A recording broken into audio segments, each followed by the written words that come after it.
কয়েকজন মিলে কোরবানি দিতে পারবে কি? যেটা এখন বর্তমান সমাজের মধ্যে ঝামেলায় পূর্ণ হয়ে আছে। কোরবানি কিছু প্রশ্ন, কয়েকজন মিলে একটা গরু, একটা মহিষ কিংবা উট কোরবানি দিতে পারবে কি? অবশ্যই কোরবানি দিতে পারবে। একটা গরু, একটা উট, একটা মহিষ সর্বোচ্চ 7 জন দিতে পারবে, তার বেশি দিতে পারবে না। এটা সহিহ মুসলিম শরীফের হাদিস। কয়েকজন মিলে কোরবানি দিতে পারবে, সহিহ মুসলিম শরীফের হাদিস। 7 জন মিলে কোরবানি দিতে পারবে সর্বোচ্চ। একলা দিলে উত্তম, একা একটা কোরবানি দিলে উত্তম, যার মধ্যে কোনো ভেজাল থাকে না। ঋণগ্রস্ত ব্যক্তিদের কোরবানি, অবশ্যই যদি ঋণ থাকে তাহলে তার কোরবানি না দিয়ে তার ঋণ পরিশোধ করাই উত্তম।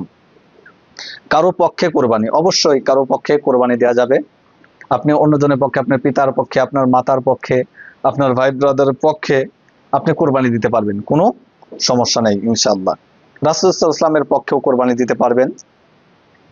আল্লাহ সন্তুষ্ট অর্জনের জন্য কোরবানি, যে কোরবানি দেন না কেন সব কোরবানি আল্লাহ সন্তুষ্ট অর্জনের জন্য। ঋণ করে কোরবানি, হাওলাত করে কোরবানি অবশ্যই দিতে পারবেন যদি আপনার টাকা পয়সা থাকে। অবশ্যই এখন আপনার টাকা পয়সা নেই, সেই ক্ষেত্রে আপনি টাকা হাওলাত করে, ঋণ করে আপনি কোরবানি দিতে পারবেন। কয়েকজন মিলে 1 ভাগ কোরবানি না, আমাদের সমাজে প্রচলিত আছে যে 1 ভাগ 4-5 জন, 2 জন 3 জন মিলে 1 ভাগ কোরবানি নেয় যাতে গোস্ত খাওয়া যায়।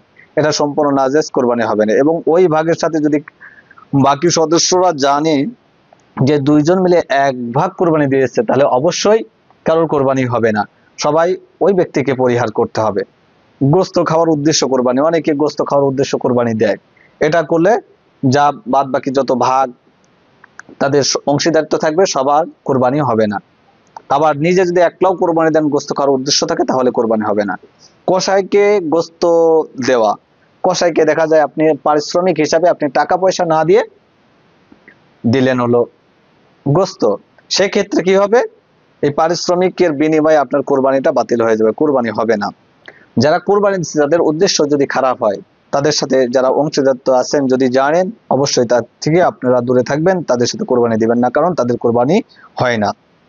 কোন শর্তে কোরবানি দেয়া, কোন শর্ত বলতে আমরা যেমন দেখি সমাজের মধ্যে প্রচলিত আছে যে ঈদের সময়, কোরবানি ঈদে মানুষদের যে বন্টন করা হয়, গরিব মিসকিনকে যে অংশটা বন্টন করা হয়, সেই বন্টন থেকে আমরা কি করি? ইমামের জন্য, তারপরে সমাজের জন্য কিছু বাধ্যতামূলক টাকা দেওয়া হয়। ওই টাকা কি করি? গোস্ত নিলে টাকা দিতে হবে, তারপর গোস্ত নিতে হবে, এরকম যদি বাধ্যতামূলক থাকে তাহলে সমাজের কারোর কোরবানি কবুল হবে না, যদি তারা জানা শর্ত, সেই শর্ত অনুযায়ী যদি কোরবানি দেয় এবং ওই শর্তে টাকা নিয়ে যদি গোস্ত বিতরণ করা হয়, অবশ্যই কারোর কোরবানি হবে না ইনশাল্লাহ। আমরা যদি এই সমস্ত কার্যাদি থেকে বিরত থেকে আল্লাহর সন্তুষ্ট অর্জনের জন্য কোরবানি দিতে পারি, আল্লাহ রাব্বুল আলামিন আমাদের সকলকে কবুল করুন।